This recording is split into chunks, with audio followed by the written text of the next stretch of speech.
Hello student, last class में हम लोगों ने सेल के बारे में डिस्कशन किया था कि सेल क्या होता है और उसमें दो तीन चीज़ें हमने डिस्कस की थी। फर्स्ट ईएमएफ इलेक्ट्रोमोटिव फोर्स क्या होता है, इंटरनल रेजिस्टेंस क्या होता है और टीपीडी क्या होता है, टर्मिनल पोटेंशियल डिफरेंस क्या होता है। वो तीनों चीज़ें हमने डिस्कस की थी। आज हम उसी के आगे कंटिन्यू कर रहे हैं और हमें पढ़ना है सेल की चार्जिंग और discharging of cell. Discharging of cell का मतलब है कि जब सेल से करंट लिया जाए तो उस प्रोसेस को हम बोलते हैं डिस्चार्जिंग। और जब सेल क्या हो जाता है, डिस्चार्ज हो जाता है और हम उसे वापस से यूज़ में लेना चाहते हैं तो हमें क्या करना पड़ता है, उस सेल को वापस से चार्ज करना पड़ता है। तो जब हम उस सेल को करंट प्रोवाइड करवाते हैं, जब सेल को करंट प्रोवाइड करवाते हैं तो उस प्रोसीजर को हम बोलते हैं चार्जिंग। और जब सेल से करंट लेते हैं तो उसे हम बोलते हैं डिस्चार्जिंग। आपने देखा भी होगा कि हमारे रेगुलर लाइफ में कई सारे जो सेल होते हैं वो रिचार्जेबल होते हैं, ठीक है। तो जब वो सेल खत्म हो जाते हैं तो उनको हम लोग क्या करते हैं, इलेक्ट्रिसिटी के एक अलग से चार्ज करने का बॉक्स आता है, उसमें हम रख देते हैं तो वो क्या होने लगते हैं, चार्ज होने लगते हैं, ठीक है।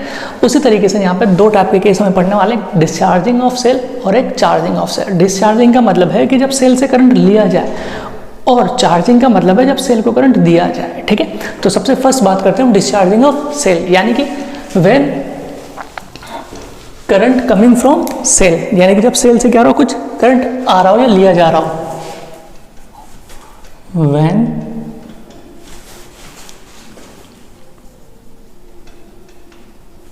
करंट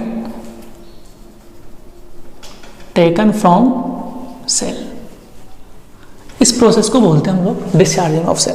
तो अभी हम लोगों ने सेल के सिंबल के बारे में पढ़ा था कि सेल क्या होता है, इस तरीके से हम रिप्रेजेंट करते हैं।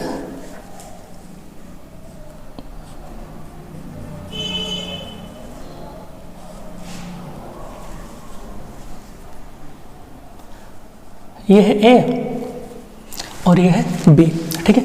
ये यहाँ पे इसका ईएमएफ कैपिटल इसे रिप्रेजेंट करा और ये इंटरनल रेजिस्टेंस है आर। अब अगर हमें इस सेल को डिस्चार्ज करना है, ठीक है, तो इस सेल से क्या हो रहा होगा, करंट बाहर आ रहा होगा। तो हमसे पूछा जाता है कि इन दोनों पॉइंट्स के बीच में पोटेंशियल डिफरेंस क्या होगा। और इस सेल के दोनों पॉइंट्स के बीच में जब करंट लिया जा रहा हो तो जो पोटेंशियल डिफरेंस होता है उसे हम क्या बोलते हैं, टीपीडी बोलते हैं। तो भाई करंट कहीं ना कहीं तो जा रहा होगा बच्चों। तो मान लेते हैं करंट किसी लोड रेजिस्टेंस में जा रहा है। मैं आपको समझा देता हूँ कि यहाँ से करंट, इसको डिस्चार्ज करने के लिए हमने कोई लोड रेजिस्टेंस लगा रखा है यहाँ पे, ऐसे आपको समझाने के लिए कुछ इस तरीके से लोड रेजिस्टेंस ही है। इस लोड रेजिस्टेंस में क्या हो रहा है, करंट जा रहा है, ये करंट ऐसे आके इसमें ऐसे जा रहा है, ठीक है। लेकिन ये सब समझाने के लिए सिर्फ आपको ये दो चीज़ें मिलेगी डिस्चार्जिंग के लिए। तो मैंने समझाने के लिए बोला कि ये करंट ऐसे जाके ऐसे इसमें वापस से आ रहा होगा। तो हमसे पूछा जाता है कि इस सेल का जो डिस्चार्जिंग हो रहा है, जब ये सेल हो रहा है तो इन दोनों पॉइंट्स के बीच में पोटेंशियल डिफरेंस कैसे कैलकुलेट करेंगे, ठीक है। तो पोटेंशियल कैलकुलेट करने के लिए बच्चों हमारे पास एक किरचॉफ का लॉ आता है, लेकिन अभी मैंने आपको बताया नहीं, नेक्स्ट लेक्चर्स में हम लोग वहाँ पर भी पहुँचेंगे। तो आपको अभी इतना सा याद रखना है कि कैसे हमें कैलकुलेट करना है कि इसमें करंट ऐसे हो, कैसे करंट जा रहा होगा। तो जिधर से करंट एंटर करता है उस पॉइंट को पॉजिटिव बनाओ और जहाँ से निकलता है, यानी कि जहाँ से लेफ्ट करता है, उसे नेगेटिव बनाओ। तो ये करंट ऐसे होकर ऐसे जा रहा होगा तो इस रेजिस्टेंस में बात करो तो यहाँ पे एंटर कर रहा होगा तो इसे प्लस बनाएंगे और यहाँ से बाहर निकल रहा होगा तो इसे माइनस बनाएंगे। और बैटरी के लिए तो आप लोग जानते ही हो कि जो लार्ज लाइन होती है उसे पॉजिटिव से रिप्रेजेंट करते हैं और जो स्मॉल लाइन होती है उसे नेगेटिव से रिप्रेजेंट करते हैं। अब ये काम हो चुका है पोलरिटी, इसे बोलते हैं पोलरिटी डिसाइड करना, कि हमने करंट की डायरेक्शन देख के पोलरिटी को डिसाइड कर दिया। अब हम किसी भी तरफ से चल सकते हैं, आप चाहो तो ऐसे चल सकते हो, आप चाहो तो ऐसे चल सकते हो, ठीक है। लेकिन ध्यान रखना, जब हम किसी प्लस के अंदर एंटर करते हैं तो माइनस साइन लिखते हैं और नेगेटिव के अंदर एंटर करते हैं तो प्लस साइन लिखते हैं। तो मैं यहाँ से चलना स्टार्ट हो तो मानते हैं इस पॉइंट पे पोटेंशियल है VA। कितना पोटेंशियल है इस पॉइंट पे, VA। किस में एंटर किया मैं, प्लस में, तो यहाँ पे क्या लिखेंगे हम लोग, माइनस, ठीक है। फिर किस में एंटर किया मैं, माइनस में, तो यहाँ पे क्या लिखूंगा, प्लस का IR। कि यहाँ पे कितना पोटेंशियल ड्रॉप हो रहा होगा, V इजिकल टू IR। ये पोटेंशियल की इक्वेशन लिख रहा हूँ, इजिकल टू किसका पोटेंशियल हो जाएगा, ये VB का। तो मैं यहाँ पे से क्या लिख सकता हूँ, VA minus VB is equal to E minus IR। और ये जो VA माइनस VB है इसी तो हम क्या बोलते हैं, TPD बोलते हैं। TPD इन द सेंस कि A और B के बीच का जो पोटेंशियल ड्रॉप है, तो इस TPD को मैं लिख रहा हूँ V, ठीक है। तो V is equal to E minus IR, ये रिलेशन आ गया हमारे पास टर्मिनल पोटेंशियल डिफरेंस और ईएमएफ के अंदर। यहाँ से आप लोग बच्चों ऐसे भी लिख सकते हो, देखो अगर आप ध्यान से समझो तो कई बार हमसे इस इंटरनल रेजिस्टेंस की वैल्यू पूछ ली जाती है। तो इसे मैं इस इक्वेशन को ऐसे लिख सकता हूँ कि मैं IR इजिकल टू, इसको इधर भेज रहे हैं, ठीक है, तो ये हो जाएगा E माइनस V। देखो इसको इधर भेजा और IR को इस तरफ लेके आया, तो तो I R is equal to E minus, तो आर इज इक्वल टू कितना हो गया, E minus V by I. Clear? तो इस तरीके से हम इंटरनल रेजिस्टेंस भी कैलकुलेट कर सकते हैं अगर हमें ईएमएफ पता है, पोटेंशियल डिफरेंस पता है और सर्किट में फ्लो होने वाला करंट पता है। तो यहाँ पे से अगर आप ध्यान से समझोगे तो जो टीपीडी है, इस टीपीडी की वैल्यू इस ईएमएफ से हमेशा क्या आएगी, कम आएगी। क्यों? क्योंकि इस ईएमएफ में से कुछ वैल्यू माइनस हो रही है, तो इसकी वैल्यू क्या आएगी, कम आएगी। तो मैं यहाँ पे लिख सकता हूँ कि जो टीपीडी होगा, terminal potential difference, is less than to EMF in the case of discharging. कैसा होना आता है? अगर मैं इसका ग्राफ भी बनाना चाहूँ, ग्राफ, तो ग्राफ भी आप आसानी से समझ सकते हो। देखो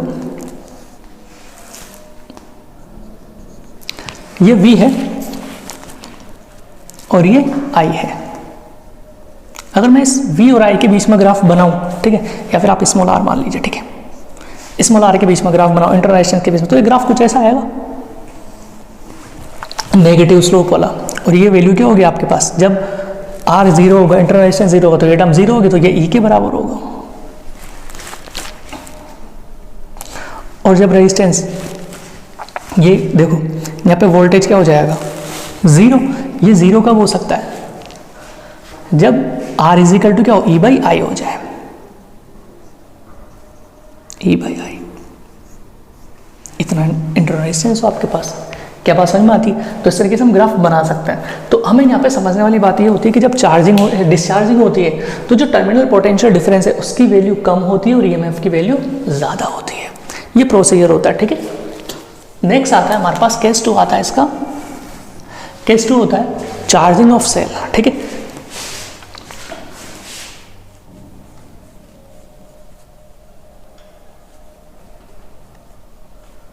चार्जिंग ऑफ सेल यानी कि चार्जिंग ऑफ सेल का मतलब है जब सेल को करंट दिया जाए।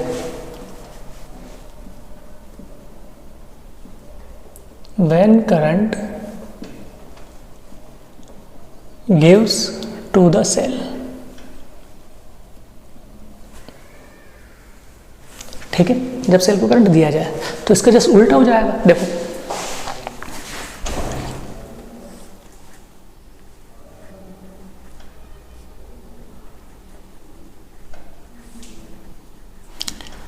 ये B पॉइंट है और ये A पॉइंट है। अब इस सेल को करंट दिया जा रहा है, मतलब ऐसे करंट दे रहे हैं, यानी कि इस सेल में करंट जा रहा है। ध्यान रखना, ये जो पॉजिटिव टर्मिनल्स होता है ना बच्चों, ये प्लस है, ये माइनस है, इसे पॉजिटिव टर्मिनल बोलते हैं, उसे नेगेटिव। तो अगर पॉजिटिव टर्मिनल में करंट जा रहा है इसका मतलब है कि वो चार्ज हो रहा है, और इस पॉजिटिव टर्मिनल से करंट बाहर आ रहा है इसका मतलब है वो सेल डिस्चार्ज हो रहा है। अब मैंने बताया था, तो अब इसको चार्ज करने के लिए हमें क्या चाहिए, कोई दूसरा सोर्स चाहिए। यानी कि जितना ईएमएफ इस सेल का होगा ना, उस सेल से ज़्यादा ईएमएफ का कोई दूसरा सेल चाहिए जो इसको एनर्जी प्रोवाइड करवा सके। तो यहाँ पे हमने वो दूसरा सेल लगा रखा होगा, सोर्स, आप कुछ भी बोल सकते हो। यहाँ पे हमने एक सोर्स लगा रखा है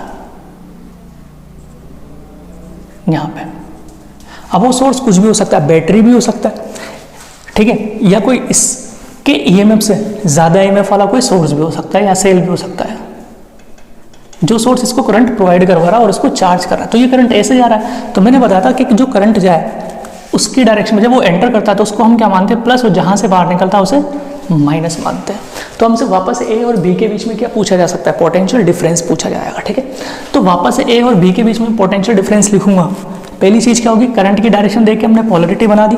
अब आप चाहो कैसे भी लिख सकते हो, आप इधर से भी लिख सकते हो, आप इधर से भी लिख सकते हो। बस आपको ये याद रखना है कि जब प्लस में एंटर करोगे तो नेगेटिव साइन लिखना है, और जब नेगेटिव में एंटर करोगे तो प्लस वाला साइन लिखना है।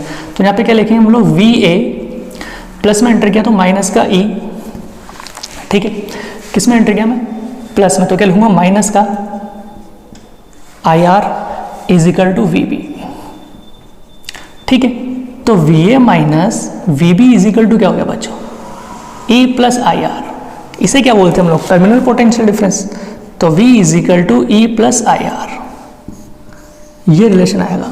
ध्यान रखना कि जब डिस्चार्ज हो रहा हो तो ये जो टर्मिनल पोटेंशियल डिफरेंस है वो कम होगा, ठीक है। अब इसमें देखो, इस E में समथिंग कुछ ऐड हो रहा है, तो यानी कि जब सेल को चार्ज किया जाता है तो जो टर्मिनल पोटेंशियल डिफरेंस है वो ज़्यादा होता है किससे, EMF से। ये याद रखना, ये कई बार पूछा जाता है बच्चों कि टर्मिनल डिफरेंस, जो टर्मिनल पोटेंशियल डिफरेंस है, क्या उसकी वैल्यू हमेशा ईएमएफ से कम होगी? तो आंसर है नो, उसकी वैल्यू कम भी हो सकती है, इवन ज़्यादा भी हो सकती है, डिपेंडिंग ऑन द सिचुएशन कि जो सेल है उस सेल को आप डिस्चार्ज कर रहे हो या उस सेल को आप चार्ज कर रहे हो। ठीक है, तो मैं लिख देता हूँ TPD में भी greater then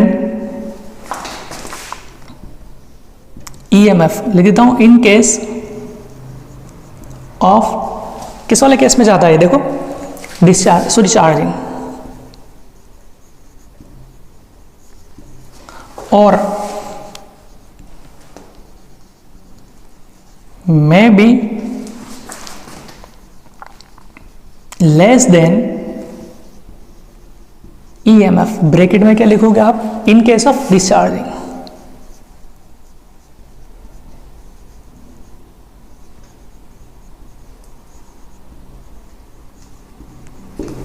in case of discharging, तो डिस्चार्जिंग के केस में क्या होगा, वो कम होगा, और चार्जिंग के केस में ज़्यादा होगा। इस चीज़ को ध्यान से समझना बच्चों।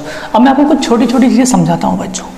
ये हमने सेल के बारे में लिखा, ये एक रियल सेल है, एक्चुअल सेल है, लेकिन हमें कई बार जब सर्किट में सेल मिलता है ना, वो आइडियल सेल होता है। किसके बारे में बात करेंगे हम? For ideal cell. Ideal cell का मतलब है कि उसका जो इंटरनल रेजिस्टेंस है ना वो जीरो है। अगर इंटरनल रेजिस्टेंस जीरो तो इस सेल को कैसे लिखें, कैसे बनाऊंगा मैं? सिर्फ और सिर्फ ऐसे बनाएंगे बच्चों, सिर्फ ऐसे। इसमें इंटरनल रेजिस्टेंस नहीं होगा, ये प्लस वाला टर्मिनल होगा, ये माइनस वाला टर्मिनल होगा, और यहाँ पे जो पोटेंशियल डिफरेंस होगा वो E होगा, यानी कि A और B। अब आपसे कोई पूछे A और B के बीच में कितना पोटेंशियल डिफरेंस होगा, तो सीधी सी बात है VA minus VB is equal to क्या हो जाएगा, E हो जाएगा। इस वाले केस में जो टर्मिनल पोटेंशियल डिफरेंस और EMF वो क्या सेम है, कब? जब इंटरनल रेजिस्टेंस क्या हो जाए हमारे पास, जीरो हो जाए। लेकिन ये ऐसा कभी पॉसिबल नहीं है, ये आइडियल सिचुएशन है बच्चों, आइडियल कंडीशन में ऐसा होता है। तो हम लोग जितने भी सर्किट पढ़ेंगे ना अभी, उसमें मैक्सिमम 80 to 90% जो सम होने वाला है, उसमें वो सम में जो हमें सेल दिया होगा वो कौन सा सेल होगा, आइडियल सेल होगा।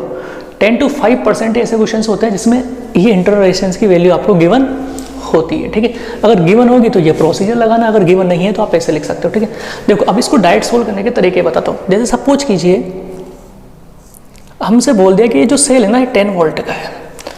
कितने वोल्ट का? 10 वोल्ट का। ध्यान रखना, किसी एक पर्टिकुलर पॉइंट के ऊपर जो पोटेंशियल डिफरेंस है वो रेफरेंस पॉइंट पर डिपेंड करता है, लेकिन दो पॉइंट्स के बीच में जो पोटेंशियल डिफरेंस है वो रेफरेंस पर डिपेंड नहीं करता है। ठीक है, ये चीज़ आप समझ चुके होंगे या जानते भी होंगे, इलेक्ट्रोस्टैटिक वाले चैप्टर से। तो मानते हैं अगर इसका वोल्टेज यहाँ पे 10 है, तो अगर मैं इस B पॉइंट का पोटेंशियल 0 मानता हूँ तो इस A पॉइंट का जो पोटेंशियल है वो कितना लिख दूंगा मैं, 10 वोल्ट। आसान है, क्योंकि डिफरेंस देखो अब भी कितना आएगा, क्योंकि ये पॉजिटिव इसका मतलब ये हायर पे रहना चाहिए, ये नेगेटिव इसका मतलब ये लोअर पे रहना चाहिए। आप इसे ऐसे भी लिख सकते हो, देखो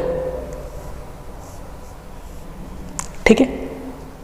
मानते हैं 10 वोल्ट की बैटरी, लेकिन अब मैंने इसको 10 बना दिया, इसको क्या बना दिया, 10। तो ये कितना होना चाहिए, ये होना चाहिए आपके पास 20, क्योंकि 20 माइनस 10 वापस से कितना आ जाएगा, 10 आ जाएगा। आप इसे ऐसा भी कर सकते हो बच्चों, देखो, क्योंकि आप डायरेक्ट यूज में ले लोगे तो अच्छा रहेगा। मान लो हमारे पास 10 वोल्ट है, यहाँ पे मैंने मान लिया 2 वोल्ट, तो यहाँ पे कितना मानना पड़ेगा, 12 वोल्ट। इसमें तो कोई दिक्कत ही नहीं है, बहुत आसान है, ऐसा भी कर सकते हैं। ये 10 वोल्ट ही मानते, इसे मैंने 2 वोल्ट बोल दिया। कितना बोल दिया, 2 वोल्ट। तो ये कितना होना चाहिए कि ये माइनस ये करेंगे तो कितना आंसर आना चाहिए, तो ये वाला हमारे पास होना चाहिए, ये माइनस ये करेंगे तो ये कितना होना चाहिए, 8 वोल्ट।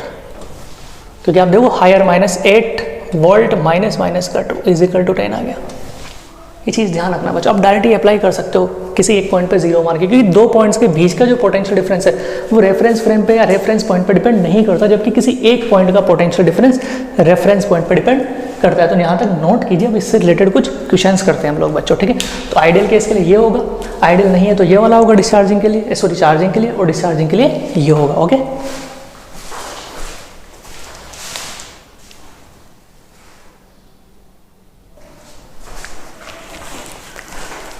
ठीक है बच्चों। तो एक सम देखते हैं हम इसी के ऊपर, ठीक है। अब न्यूमेरिकल में क्वेश्चन की लैंग्वेज देख के आपको समझना होगा बच्चों कि वो चार्जिंग के बारे में बात कर रहा है या डिस्चार्जिंग के बारे में बात कर रहा है, ठीक है। लैंग्वेज को समझना होगा कि सेल से करंट लिया जा रहा है, अगर सेल से करंट लिया जा रहा होगा तो कौन सी इक्वेशन लगेगी हमारे पास वहाँ पे, डिस्चार्जिंग। और सेल को करंट दिया जा रहा है तो फिर वहाँ पे हमें कौन सी इक्वेशन लगानी है, चार्जिंग वाली। जैसे कि समझना इक्वेशन है, when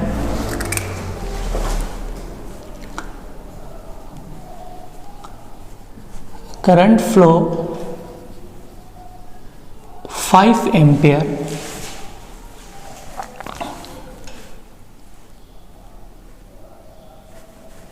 when current flow 5 ampere across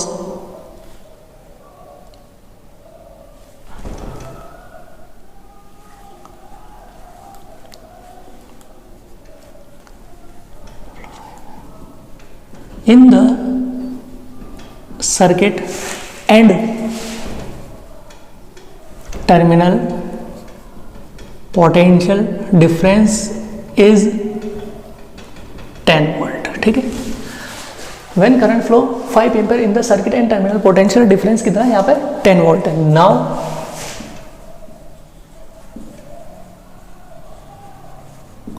current flow become 3 ampere in the circuit but terminal potential difference become 12 volt, ठीक है। यहाँ पे कितना था, 10 वोल्ट, अब कितना हो गया, 12 वोल्ट। तो आपसे पूछा गया है then find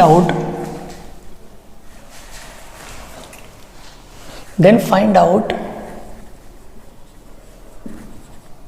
EMF and internal resistance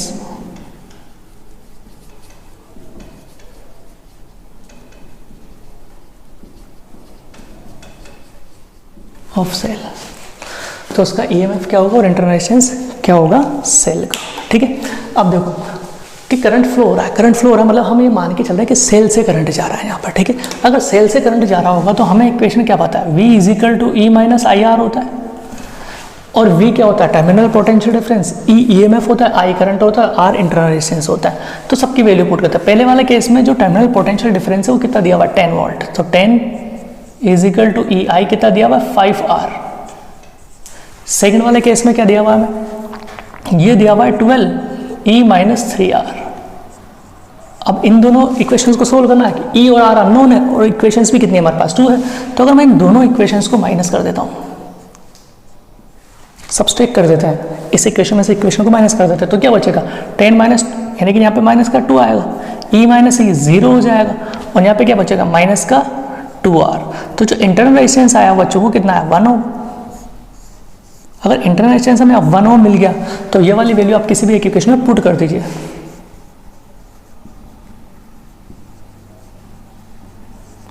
put in equation 1, तो 10 = E - 5 × 1 लिखेंगे, तो E = कितना आ गया, 15 वोल्ट, यानी कि उससे लेकर EMF कितना होगा, 15 वोल्ट हो जाएगा बच्चों। इस तरीके से आसान से सवाल आते हैं, इसमें आप कर सकते हो, ठीक है। अब हमें पढ़ना है बच्चों कॉम्बिनेशन ऑफ सेल, ठीक है। लेकिन उससे पहले मैं आपको कुछ प्रॉपर्टीज बताता हूँ एक सिंपल से सर्किट के बारे में, ओपन सर्किट क्या होते हैं, क्लोज सर्किट क्या होते हैं, ठीक है। तो समझना, यहीं पे बात कर लेते हैं हम लोग। मानते हैं हमारे पास एक सर्किट है,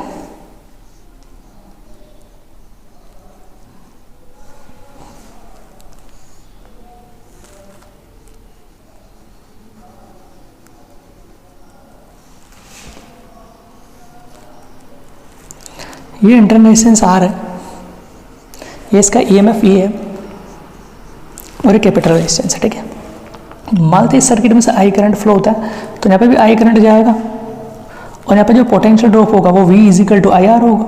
ऐसा क्यों बोल रहा हूँ, क्योंकि यहाँ पे जो पोटेंशियल डिफरेंस होगा इन दोनों एंड्स के बीच में, मान लीजिए ये एंड ए है और ये एंड बी है, तो ये दोनों पॉइंट्स तो सेम है, कनेक्टिंग वायर है। तो यहाँ पे और यहाँ पे मैंने बताया था आपको कि कनेक्टिंग वायर के अंदर पोटेंशियल डिफरेंस जीरो होता है, तो जितना पोटेंशियल यहाँ होगा उतना पोटेंशियल यहाँ होगा, और जितना पोटेंशियल होगा उतना पोटेंशियल यहाँ होगा। और यहाँ पे जो पोटेंशियल डिफरेंस आता है ए और बी के बीच में, वो टर्मिनल पोटेंशियल डिफरेंस के बराबर होता है, उसे हम वी बोलते हैं। तो यहाँ पे इन दोनों के बीच में ये क्या हो जाएगा, V is equal to I R होगा या नहीं होगा। तो अगर इस सर्किट के लिए मैं करंट लिखता हूँ, क्या लिखता हूँ मैं, करंट लिखता हूँ, करंट की इक्वेशन, ठीक है। तो करंट इजिकल टू कितना होता है, I इजिकल टू होता है E net upon R net, total EMF upon total resistance. तो अगर आप ध्यान से समझोगे तो सर्किट के अंदर टोटल EMF तो कितना है, E है, तो हम क्या लिखेंगे यहाँ पे, I is equal to E, R net resistance कितना है, एक आर ये है और एक आर ये, देखो ये पूरा का पूरा रेजिस्टेंस सीरीज में है, क्योंकि इस एक का एंड दूसरे एंड से जुड़ा हुआ है, तो ये सीरीज में है। तो यहाँ पे क्या लिखेंगे हम लोग, आर प्लस स्मॉल आर, ये हमें करंट मिल गया बच्चों इस सर्किट के अंदर। क्लियर, कितना करंट फ्लो हो रहा होगा। सेकंड बात करते हैं हम लोग अब इसके ईएमएफ के, तो आप लिख भी सकते हो VA माइनस VB लिखूंगा मैं, यहाँ पे समझ सकता हूँ VA माइनस VB लिखूंगा। तो अभी इक्वेशन सिखाया था मैंने आपको, कौन सा वाला है, डिस्चार्जिंग वाला है, तो उसके लिए क्या लिखेंगे, E माइनस आई आर, और इसको क्या लिखा जा सकता है, V लिखा जा सकता है, ठीक है, क्योंकि इन दोनों के बीच में जो पोटेंशियल डिफरेंस है वो इन दोनों के बीच में होगा और इन दोनों के बीच में V के बराबर होगा। तो V is equal to E, I की वैल्यू में यहां से पुट कर रहा हूं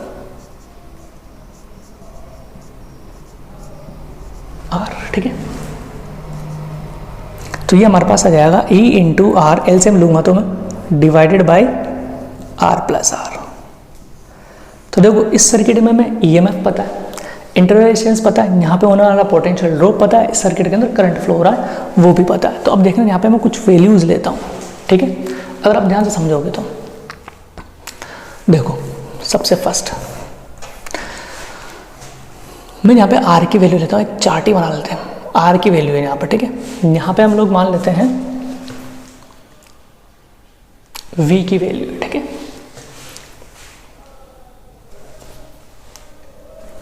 और यहाँ पे हम लोग मान लेते हैं, इसमें करंट मान लेते हैं, ठीक है, करंट मान लेते हैं। यहाँ पे मैं डायग्राम बनाता हूँ,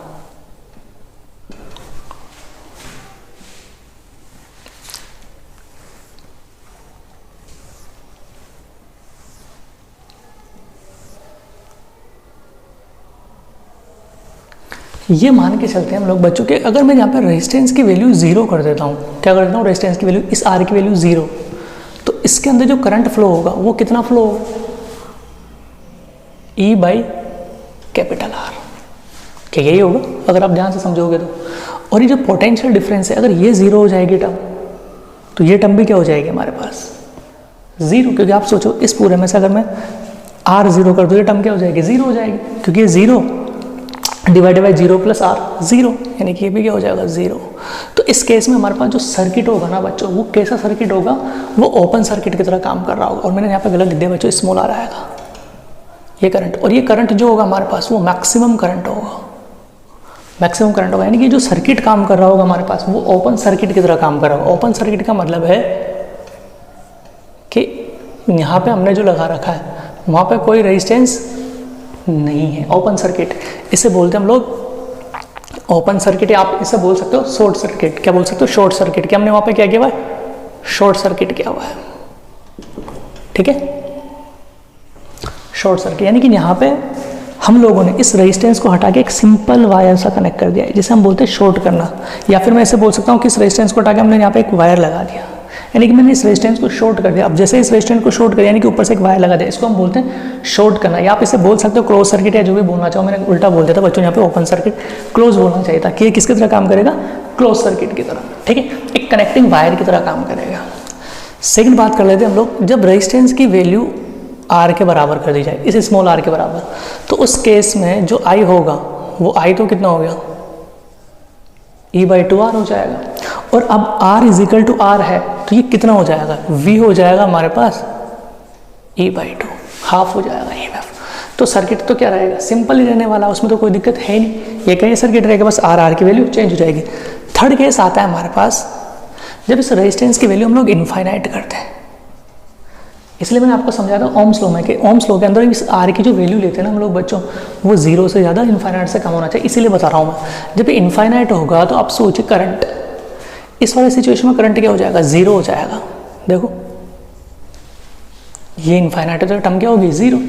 और जो ईएमएफ आने वाला है वो क्या हो जाएगा, वो हो जाएगा हमारे पास, अगर आप ध्यान समझो तो इसको कॉमन लूंगा तो वन इनफाइनाइट, तो ये कितना हो जाएगा, v इज इक्वल टू ई हो जाएगा। ये कितना हो जाएगा, ये देखो मैं यहाँ पे से आर कॉमन लूंगा, आर से आर कट हो जाएगा, यहाँ पे small R by capital R होगा, तो वहाँ पे इनफाइनाइट जब पुट करूंगा तो वो वैल्यू जीरो, तो ई बाई कितना बचेगा मेरे पास, वन बचेगा, तो वो ई के बराबर होगा। इस केस में हमारा जो सर्किट बनेगा वो बनेगा ऐसे ओपन सर्किट। इस चीज़ को हम बोलते हैं, ये ए और बी मान लेते हैं ओपन सर्किट, यानी कि कोई करंट फ्लो नहीं हो रहा, यानी कि इस केस में जो करंट हो जाएगा वो क्या हो जाएगा, जीरो। तो जब ऐसे कोई दो डॉट लगा दे इसका मतलब वो ओपन सर्किट, और ऐसे वायर बना दे इसका मतलब वो शॉर्ट सर्किट कर दिया या क्लोज सर्किट है, वो वहाँ पे कोई रेजिस्टेंस नहीं है, ठीक है। तो अगर मैं इसका ग्राफ भी बनाना चाहूँ बच्चों, देखो पहले मैंने इस V का ग्राफ बनाया था, इस V का ग्राफ बनाया था स्मॉल r के साथ, अब मैं यहाँ पे ग्राफ बना रहा हूँ इस V का इस कैपिटल R के साथ। तो देखो ग्राफ भी देखते हैं,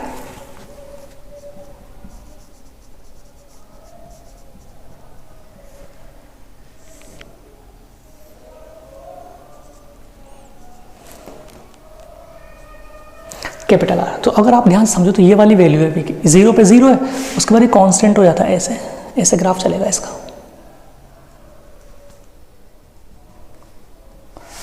जब R is equal to infinite है तो ई V कितना हो गया, E के बराबर हो गया, ठीक है।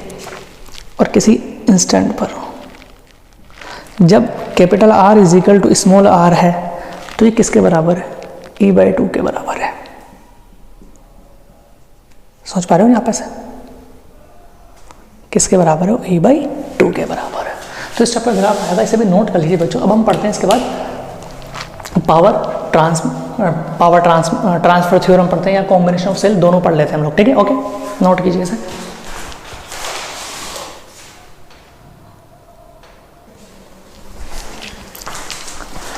ठीक है बच्चों, तो नेक्स्ट हेडिंग है हमारे पास अब power transfer to the load resistance, ठीक है। वो बात करते हैं क्या होता है कि जब हम किसी लोड रेजिस्टेंस को पावर ट्रांसफर करते हैं तो क्या होता है।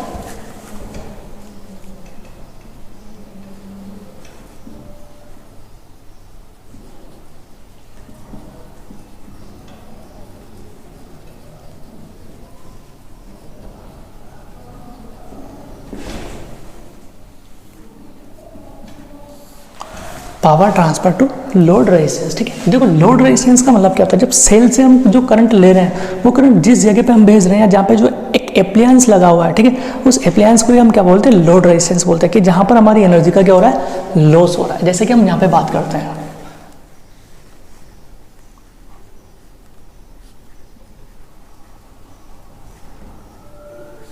ये सेल है हमारे पास, इस सेल का EMF E है, इसका इंटरनेशनल R है।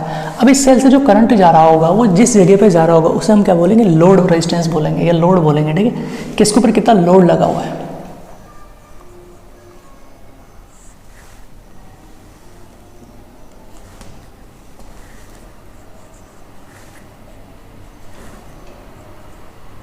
ये आई, ठीक है। तो ये जो चीज़ है हमारे पास इसे हम बोलते हैं लोड रेजिस्टेंस।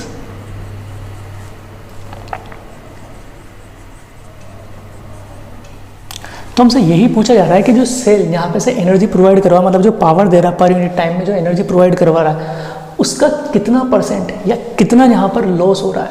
भाई जो सेल एनर्जी दे रहा है उसकी कितनी एनर्जी ये रेजिस्टेंस या लोड रेजिस्टेंस अपने अंदर कंज्यूम कर रहा है, तो उसे कैसे कैलकुलेट करते हैं समझना।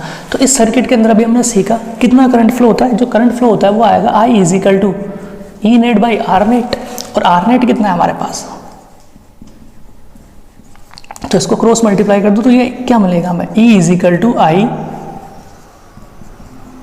ये मिलेगा। पावर क्या होता है अगर आपको पता हो बच्चों, तो जो पावर होता है P इज इक्वल टू होता है VI। आपने छोटी क्लासों में पढ़ा होगा 10th में, power is equal to VI। तो देखो हमारे पास E तो है लेकिन I नहीं है, तो इस पूरी इक्वेशन को किससे मल्टीप्लाई कर देंगे हम लोग, I से मल्टीप्लाई कर देंगे।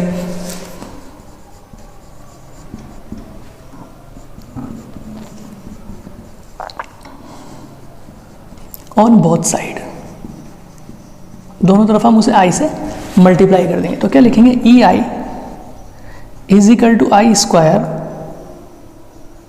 R plus small r। यही लिखेंगे। तो ई आई इसे लिखा जा सकता आई स्क्वायर आर।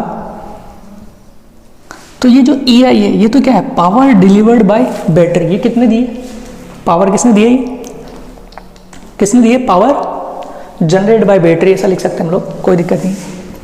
और ये क्या हो गया, ये किसको पहुंची, इस रेजिस्टेंस को, लोड रेजिस्टेंस को, power deliver to the load resistance. और ये क्या, एनर्जी का लॉस हुआ है कुछ, किसमें, इस इंटरनल रेजिस्टेंस में। तो इसे हम लिख रहे हैं पावर गिवन बाय बैटरी, ठीक है। और आई स्क्वायर आर क्या है, ये इस बैटरी ने इसको कितनी पावर डिलीवर की है। तो पावर ट्रांसफर्ड बोल दो या डिलीवर्ड बोल दो, ठीक है।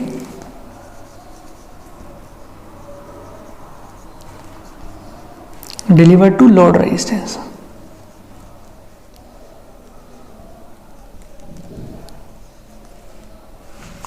ठीक है, आई स्क्वायर आर। ये क्या होगा, power loss in internal resistance, power loss in internal resistance.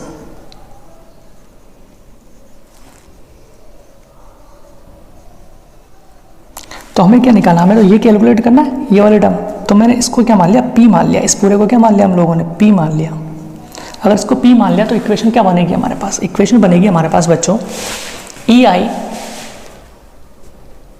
Is equal to P minus का, सॉरी प्लस का आई स्क्वायर इंटू आर। तो हमें तो P कैलकुलेट करना, तो P इज इक्वल टू क्या हो गया, ई आई, इसको उस तरफ भेज देते हैं, माइनस का आई स्क्वायर इंटू आर। ये इक्वेशन आ गया हमारे पास, किसका, power deliver to the load resistance. अब इसका ग्राफ बनाना, अगर आप इसके ग्राफ की बात करोगे तो अगर मैं इसे वाई एक्सिस पे ड्रॉ करूँ आई के बीच में, तो ये हमारे पास x हो जाएगा। इसको क्या मान लेते हैं हम लोग, P मान लेते हैं, इज इक्वल टू माइनस इस आई को क्या मान लेंगे हम, एक्स स्क्वायर, और आर को क्या मान लेते हैं, क्यू मान लेते हैं। तो अगर आप ध्यान से समझो तो एक की पावर सिंगल है, एक की पावर डबल है, तो किसका ग्राफ बनेगा, पैराबोला का ग्राफ बनेगा। और आपको पता है, तो आप लोगों ने जो प्रोजेक्टाइल मोशन पढ़ा था उसमें भी यही इक्वेशन थी, ऐसी इक्वेशन थी, तो ये उसका ग्राफ आ जाएगा। ग्राफ पावर और आई के बीच में ऐसा पैराबोलिक। अब हमें वैल्यूज निकालनी है कि यहाँ पर मैक्सिमम पावर लॉस होगा, उसकी वैल्यू निकालनी है, P मैक्स का मैक्सिमम पावर लॉस कितना होगा, ये कितना करंट होगा और ये कितना करंट होगा। देखो ये करंट की वैल्यू यहाँ पे पावर क्या, जीरो है। तो इस इक्वेशन में अगर मैं P is equal to zero put कर दूंगा तो इसकी और इसकी वैल्यू मिल जाएगी मुझे, ठीक है। सो P इज इक्वल टू क्या है हमारे पास, ई आई माइनस का आई स्क्वायर इंटू आर। तो ये पावर अगर मैं जीरो कर दूं, क्योंकि इस लाइन में तो पावर जीरो है, तभी तो ये कोऑर्डिनेट और ये कोऑर्डिनेट मिल जाएगा। तो इसमें आई और आई कॉमन ले लेते हैं हम लोग, तो ई माइनस आई आर बचेगा। तो यहाँ पे से आपको क्या मिलेगा, दो पॉइंट मिलेंगे, एक तो I is equal to zero और E minus I is equal to zero. तो I is equal to E by R, यानी कि यहाँ पे जो करंट होगा वो करंट होगा I is equal to E by R, और ये क्या हो जाएगा, जीरो। अगर आप ध्यान से देखो तो सिमेट्री से ये इसके मिड में आता है बच्चों, सिमेट्री से अगर ये इसके मिड में आता है तो मैं यहाँ पे लिख सकता हूँ जो करंट होगा वो E is equal to two R होगा, I is equal to E by two R होगा। मैं कैलकुलेट भी कर सकता हूँ, देखो कैसे, क्योंकि ये क्या है, मैक्सिमम पावर पे करंट है, तो निकालेंगे हम लोग, ठीक है। समझते हैं, फॉर मैक्सिमम पावर कि भाई मैक्सिमम पावर पे कितना करंट होगा, for maximum power P max. देखो किसी का भी अगर आपको P मैक्स निकालना है बच्चों तो क्या करना पड़ता है, उसको डिफरेंशिएट करना पड़ता है। तो इस पावर को क्या कर देंगे हम लोग, एक बार डिफरेंशिएट कर देंगे, dP by D I is equal to zero कर देंगे। तो इस इक्वेशन का जब हम डिफरेंशिएशन करेंगे तो ई आई, देखो आई के रेस्पेक्ट, तो ई तो कॉन्स्टेंट है, बाहर आ गया, माइनस इस आई स्क्वायर का क्या हुआ,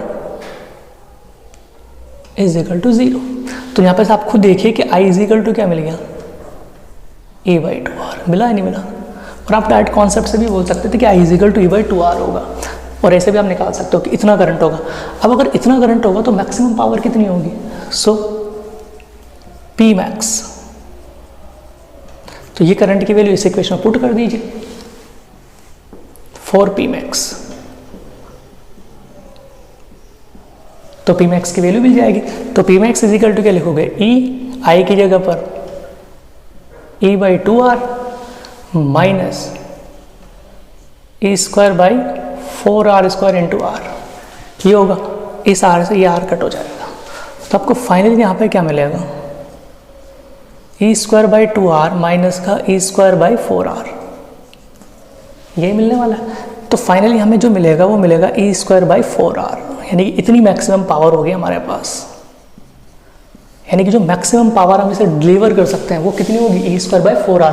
तो कई बार यहाँ पे हेडिंग होगा maximum power transfer to the load resistance, लिख लेते हैं मैक्सिमम पावर, इतनी मैक्सिमम पावर ट्रांसफर होगी यहाँ पर, यानी कि इसकी जो वैल्यू आएगी वो आएगी ई स्क्वायर बाई 4r। ध्यान रखना बच्चों, अब कब मैक्सिमम पावर डिलीवर्ड होगी उसका रिलेशन निकालते हैं हम लोग, ठीक है। तो उस चीज़ को समझते हैं। देखो I इज इक्वल टू हमारे पास क्या आया था, एक इक्वेशन थी, I is equal to E upon capital R by small r।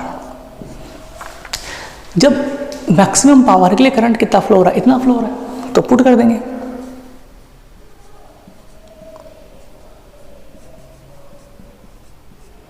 तो इससे ये तो कट हो गया, तो 2r इज इक्वल टू क्या बचा हमारे पास,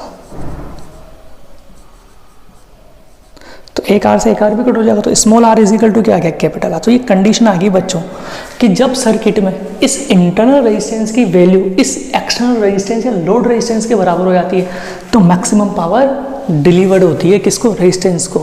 क्या बात यहाँ से समझ में आती, when load resistance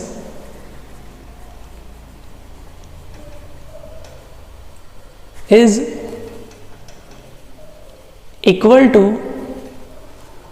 internal resistance,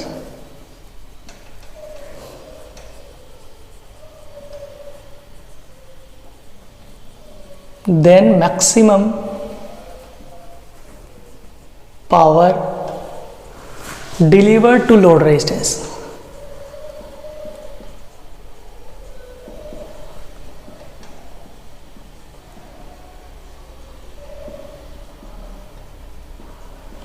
ठीक है, तो मैक्सिमम पावर क्या हो, डिलीवर्ड होगी किसको, लोड रेजिस्टेंस, और मैक्सिमम पावर कितनी होगी, ई स्क्वायर बाई 4r। अभी हमने सीखा था, तो आप ऐसे भी लिख सकते हो, फिर जो पी मैक्स आएगा उसे लिख सकते हो आप लोग E square by 4 small r, या फिर आप लिख सकते हो E square upon 4 capital R, क्योंकि स्मॉल r के लिए आप कैपिटल R भी लिख सकते हो। तो ऐसे कई सारे हमारे पास क्वेश्चंस पूछे जा सकते हैं बच्चों, ठीक है। मैक्सिमम पावर के पावर लॉस क्या होता है कि जब इंटरनल रेजिस्टेंस एक्सटर्नल रेजिस्टेंस के बराबर हो जाता है तब पावर लॉस मैक्सिमम होता है, ठीक है। ऐसे नोट कर लीजिए, अब हम पढ़ते हैं कॉम्बिनेशन के बारे में।